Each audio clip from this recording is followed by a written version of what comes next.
भूकंप एक बड़ा सवाल है और उसका जवाब देने के लिए हम कितने तैयार हैं हमें भी पता नहीं।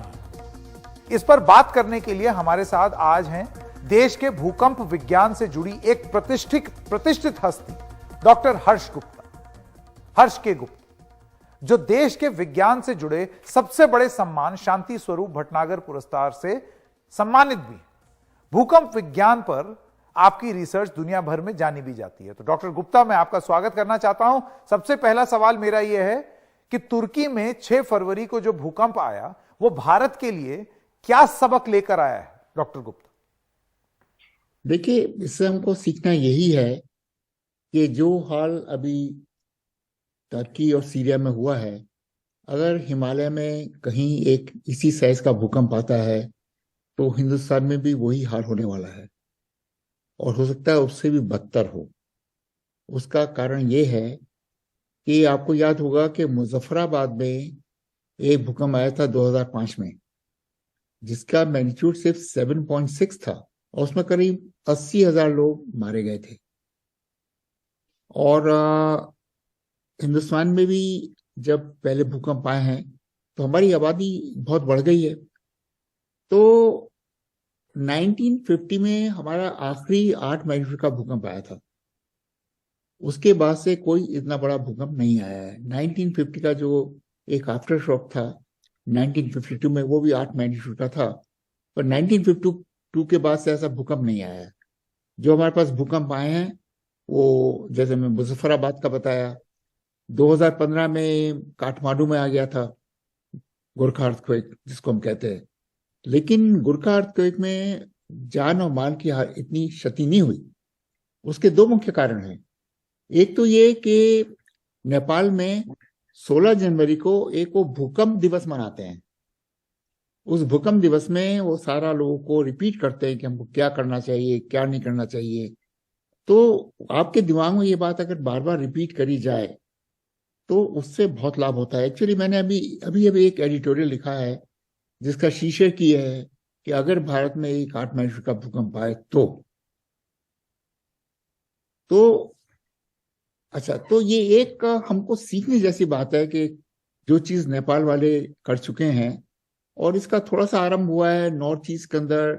एक इंस्टीट्यूट है, north east institute of science and technology Jorhat में, वो उन्होंने इसका संज्ञान लिया है, कुछ काम शुरू करा है।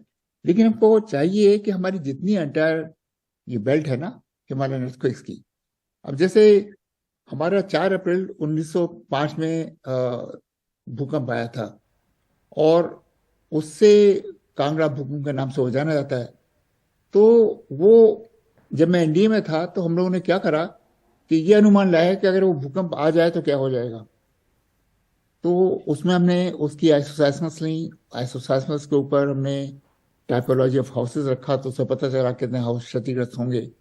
उसके ऊपर आप पॉपुलेशन डेंसिटी रखिए तो आपको एक अनुमान लगता है कि कितने लोगों का डेथ हो सकती है, और वो नंबर जो है लाखों में जाता है। अरे बाप रे! अच्छा, भूकंप की भविष्यवाणी करना मुश्किल है, और भविष्यवाणी हम कर भी दें कि कल को एक 7 मैग्नीट्यूड का भूकंप दिल्ली के आसपास आएगा 12 बजे, तो क्या सब लोग दिल्ली छोड़ के जा सकते हैं? तो हमको we must learn to live with earthquakes. हमको भूकंपों के साथ रहना सीखना है, और ये बहुत मुश्किल नहीं है। इसके लिए हम प्रतिबद्ध हों, और मेरा ऐसा मानना है कि एनडीएमए हैं और स्टेट डिजास्टर मैनेजमेंट एजेंसीज हैं, जितनी भी स्टेट्स हैं उनकी स्टेट डिजास्टर मैनेजमेंट एजेंसी हैं, उनको आई एम श्योर वो इसका संज्ञान ले रहे हैं कि अभी जो कि होके चुका है, अगर ऐसा कुछ हिंदुस्तान में हुआ तो क्या होगा, और उससे बचने की तरकीबें भी हैं। सबसे बड़ी चीज ये है कि हमारी जितनी भी लाइफ लाइन बिल्डिंग्स हैं जिसपे हमारा जीवन निर्भर करता है, उनको हम बचा कर रखें। 26 जनवरी 2001 में जो भूकंप आया था भुज में, तो उसके बाद जो हमारे हॉस्पिटल्स वगैरह थे वही धाराशायी हो गए।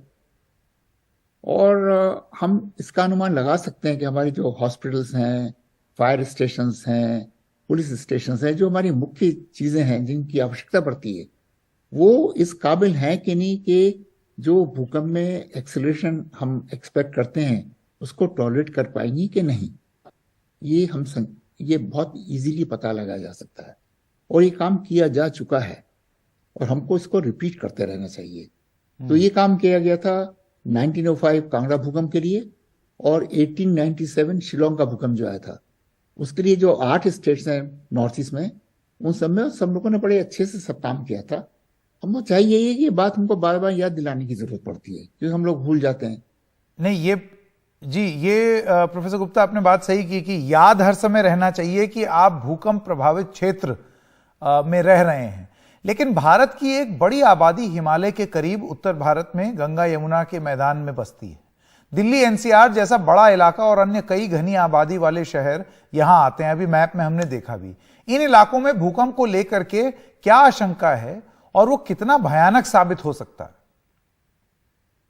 अगर ये भूकंप रात में आता है ना, मिडिल ऑफ नाइट में 8 मैग्नीट्यूड का, तो आप ये समझ के चलिए कि 1 लाख से ज्यादा लोग जा सकते हैं। और इसके अलावा जो बिल्डिंग्स को डैमेज वगैरह होगा वो तो इसको समझ के चलना चाहिए, और हम इससे काफी कुछ बच सकते हैं अगर हम कोशिश करें उस दिशा में। और मेरा मानना है कि जो आपके स्टेट डिजास्टर रिस्पांस एजेंसीज हैं वो प्रतिबद्ध हैं इसके लिए, और शायद कुछ काम भी कर रही हैं, लेकिन उसको और गति से बढ़ाना होगा। और 2-3 चीजें तो जरूर करें। एक तो हम जो भूकंप दिवस मनाना शुरू कर दें, तो साल में एक बार आपको ख्याल आएगा कि भाई हमको ऐसा काम करना चाहिए, ऐसा काम नहीं करना चाहिए। एक छोटा सा प्रश्न आता है, हम कहते हैं जब भूकंप आए तो आप एक सेफ जगह चले जाएं। अरे जब आप भूकंप आएगा उस वक्त थोड़ी सोच सकते हैं कौन सी जगह सेफ है? सही बात। तो आप अपने दिमाग में सोच के रखें। एकदम सही बात। से सब लोग 8-10 घंटे या तो हम कॉलेज में, यूनिवर्सिटी में गुजारते हैं या ऑफिस में गुजारते हैं, तो अगर हम वहां पर हैं तो वो कौन सी जगह सेफ है? 8-10 घंटे हम लोग घर पे रहते हैं, हमारे घर में कौन सी जगह सेफ है? अगर हम 15वीं मंजिल पे रहें तो जमीन पे तो नहीं पहुंच सकते। अच्छा, इसके बाद ये ऐसा मान के फिर हम सोच के रखें कि अगर भूकंप आएगा तो हम कहाँ जाएंगे। एक और आपको मैं बताना चाहता हूं, एक अर्थक्वेक अर्ली वार्निंग सिस्टम का बहुत प्रयोग होना शुरू हो गया है, और बड़ी अच्छी खबर ये कि उत्तराखंड में भी ये लग गया है। इसमें क्या होता है कि भूकंप में 2 तरह की तरंगें होती हैं। एक तो बॉडी वेव्स होती हैं, उनसे बहुत नुकसान नहीं पहुंचता, और बॉडी वेव्स हैं बहुत तीव्र गति से जाती हैं, तो उनका इस्तेमाल करके भूकंप की लोकेशन और मैग्नीट्यूड निकाला जा सकता है। और जो डिस्ट्रक्टिव वेव्स है ना, जो जिनसे नुकसान ज्यादा पहुंचता है, उनकी गति होती है करीब 3 से 3.5 किलोमीटर प्रति सेकेंड। और जबकि जो पी वेव्स होती हैं जो इनसे क्षति नहीं होती, वो करीब 7-8 किलोमीटर चलती हैं। तो आप पता लगा सकते हैं कहाँ भूकंप आया, और अगर आपका जगह 100 किलोमीटर दूर है तो जो डिस्ट्रक्टिव वेव्स हैं वो करीब 25-30 सेकंड बाद पहुंचेंगे आपके पास। उस बीच में आप जो है लोगों को सचेत कर सकते हैं, सारी आप इलेक्ट्रिसिटी ऑफ कर सकते हैं, गैसेस बंद कर सकते हैं, व्हीकलर ट्रैफिक रोक सकते हैं। ये काम दुनिया में कई जगह हो चुका है। कैलिफोर्निया में हो गया है, मेक्सिको में हो गया है, जापान में हो गया है, ताइवान में हो गया है, और मैंने जैसे बताया अभी आपको कि उत्तराखंड में भी इसका शुभारंभ हो चुका है। लेकिन इसी तरह की पद्धति हमको पूरे हिमालयन बेल्ट के लिए अपनानी चाहिए। जी प्रोफेसर गुप्ता, एक सवाल मैं आपसे ये पूछना चाहता हूं, अभी जो हम जोन 4 और 5 की बात कर रहे थे जो सबसे ज्यादा संवेदनशील है, ऐसे में आप सरकार को और आम लोगों को क्या राय देंगे ताकि अगर कभी कोई ऐसा भूकंप आए, जाहिर सी बात है कुछ और तो वो कर नहीं सकते, रहना है भूकंप के साथ, तो उसके लिए लोग पहले से ही जागरूक रहें, तैयारी कर सकें और जन धन की हानि भी ना हो? जैसे कि अगर मेरी बिल्डिंग कमजोर है, मैं क्या करूं? देखिए, इसके 2 फंडामेंटल अप्रोचेस हैं। एक तो ऐसा है कि एक चीज होती है सॉइल लिक्विफेक्शन। जब भूकंप आता है तो जो धरती में ऊपर की 5-10-15 गज तक जो पानी होता है वो बहुत हिलने से वो सारी जो धरती है वो उससे जेली जैसी हो जाती है। तो कोई बिल्डिंग अगर उसकी फाउंडेशन उसी एरिया में है, और ये हम पता कर सकते हैं कि डेप्थ ऑफ लिक्विफेक्शन एक स्थान पर कितनी है, उसकी टेक्निक्स है, तो हम ये सबका संज्ञान लेना जरूरी है कि जिस बिल्डिंग में हम रह रहे हैं उसकी नींव उससे ज्यादा गहरी है कि नहीं है। अगर नहीं है तो भूकंप आने की स्थिति में उस बिल्डिंग को बहुत क्षति होगी। तो एक ये चीज है। फिर दूसरी चीज क्या है कि आप बड़ा रिवाज हो गया है कि हम नीचे जो है ना ग्राउंड फ्लोर पर वो सारी पार्किंग कर देते हैं, और उससे लेटरल एक्सीलरेशंस आने से वो चीजें बड़ी बुरी तरह हो जाती हैं, कोई सपोर्ट ही नहीं होता उनका। फिर हम क्या करते हैं कि अपने ऊपरी मंजिलों में हमने स्विमिंग पूल बना लिया, कुछ बना लिए, तो इन्वर्टेड पेंडुलम जैसा हो जाता है।